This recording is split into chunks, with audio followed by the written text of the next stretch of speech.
വൈക്കം ടി.വി.പുരം പഞ്ചായത്തിൽ 93 ലക്ഷം രൂപ മുടക്കി പണിത് ഉദ്ഘാടനം നടത്തിയ ആധുനിക ശ്മശാനം പ്രവർത്തിക്കാതെ കാട് കയറി നശിക്കുന്നു.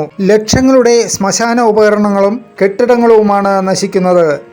ശ്മശാനത്തിലെ മുറിയിൽ സൂക്ഷിച്ചിരുന്ന 16 വാണിജ്യ ഗ്യാസ് സിലിണ്ടറുകൾ മോഷണം പോയത് പഞ്ചായത്ത് മൂടിവെച്ചതിലും ദുരൂഹതയെന്നാണ് ആക്ഷേപമുയരുന്നത്. 93 ലക്ഷം രൂപ മുടക്കി ബ്ലോക്ക് ഗ്രാമപഞ്ചായത്തുകൾ ചേർന്ന് പണിതുദ്ഘാടനവും നടത്തിയ ഈ ആധുനിക ശ്മശാനത്തിൽ 8 മാസങ്ങൾ കഴിഞ്ഞിട്ടും ഒരു മൃതദേഹം പോലും ദഹിപ്പിക്കാനായിട്ടില്ല. ടി.വി.പുരം ഗ്രാമപഞ്ചായത്തും വൈക്കം ബ്ലോക്ക് പഞ്ചായത്തും സംയുക്തമായി 93 ലക്ഷം രൂപ മുടക്കി നിർമ്മിച്ച ആധുനിക ശ്മശാനമാണ് ഇവിടെ കാട് കയറി നശിക്കുന്നത്. കഴിഞ്ഞ പഞ്ചായത്ത് ഇലക്ഷന് തൊട്ട് മുമ്പായി, അതായത് 2025 ഒക്ടോബർ മാസം വളരെ ഒരു ഉദ്ഘാടന മാമംഗം നടത്തിയാണ് ഈ പൊതു ശ്മശാനം ഇവിടെ സ്റ്റാർട്ട് ചെയ്തത്. എന്നാൽ അന്ന് തന്നെ വേണ്ടത്ര മിഷനറി ഇൻസ്റ്റാൾ ചെയ്യുകയോ ബന്ധപ്പെട്ട അധികാരിയിൽ നിന്ന് അനുമതി ലഭിക്കാതെയാണ് തെരഞ്ഞെടുപ്പ് മുന്നിൽ കണ്ട് ഈ ഉദ്ഘാടനം നടത്തിയത്. ഇവിടെ കിടക്കുന്ന ഉപകരണങ്ങൾ തന്നെ ഇപ്പോൾ നശിച്ചു പോകുന്ന ഒരു സ്ഥിതിയാണ്. അങ്ങനെ ഒരു സാഹചര്യത്തിലാണ് കഴിഞ്ഞ ദിവസം ഇവിടെ 19 കിലോയിലധികം തൂക്കം വരുന്ന 16 വാണിജ്യ സിലിണ്ടറുകൾ ഇതിൻ്റെ ആവശ്യത്തിനായി വാങ്ങി വന്നിരുന്ന ഇവിടുന്ന് മോഷണം പോയത്. ആ മോഷണ വിവരം പഞ്ചായത്ത് അറിഞ്ഞിട്ടും അതിനെ വേണ്ടത്ര രീതിയിലുള്ളൊരു അധികാരികളിൽ അറിയിക്കാൻ ഒരു ഉത്സാഹം പഞ്ചായത്ത് കാണിച്ചില്ല. മോഷ്ടാക്കളെ സംരക്ഷിക്കുന്ന രീതിയിലുള്ളൊരു സമീപനമാണ് പഞ്ചായത്ത് നടത്തിയത്. ഉപകരണങ്ങളുടെ പരീക്ഷണ പ്രവർത്തനങ്ങൾ നടത്തി ഉദ്ഘാടനം നടത്തിയ ശ്മശാനമാണ് തുറക്കാതെ ഇങ്ങനെ കിടന്ന് നശിക്കുന്നത്. നിയമസഭാ തെരഞ്ഞെടുപ്പിന് മുമ്പ് ഒക്ടോബറിലായിരുന്നു ഇത് ഉദ്ഘാടനം ചെയ്തത്.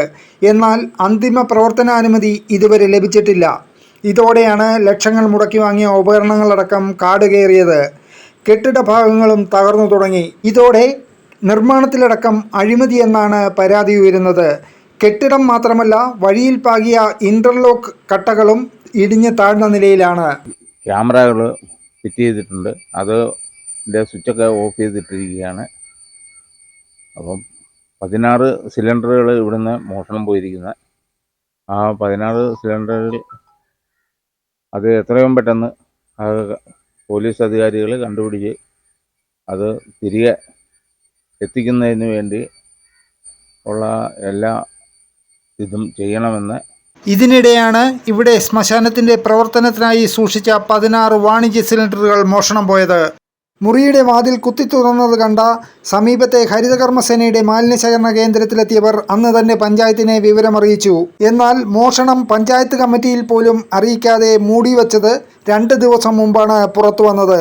ഇവിടെയുള്ള 5ഓളം CCTV ക്യാമറകളും ഓഫ് ചെയ്ത നിലയിലായിരുന്നു. ഗ്യാസ് ക്ഷാമം രൂക്ഷമായ സമയത്താണ് പഞ്ചായത്തിന് മാത്രം അറിവുള്ള ഇവിടെ സൂക്ഷിച്ച ഗ്യാസ് സിലിണ്ടറുകൾ കാണാതായത്. 19ഓളം ഉന്നതികളുള്ള പഞ്ചായത്തിലാണ് നാടിനെ ഏറെ പ്രയോജനകരമായ ആധുനിക ശ്മശാനവും മുടക്കിയ ലക്ഷങ്ങളും ഇങ്ങനെ പാഴാകുന്നത്. ന്യൂസ് ടീം, വൈക്കം വാർത്ത.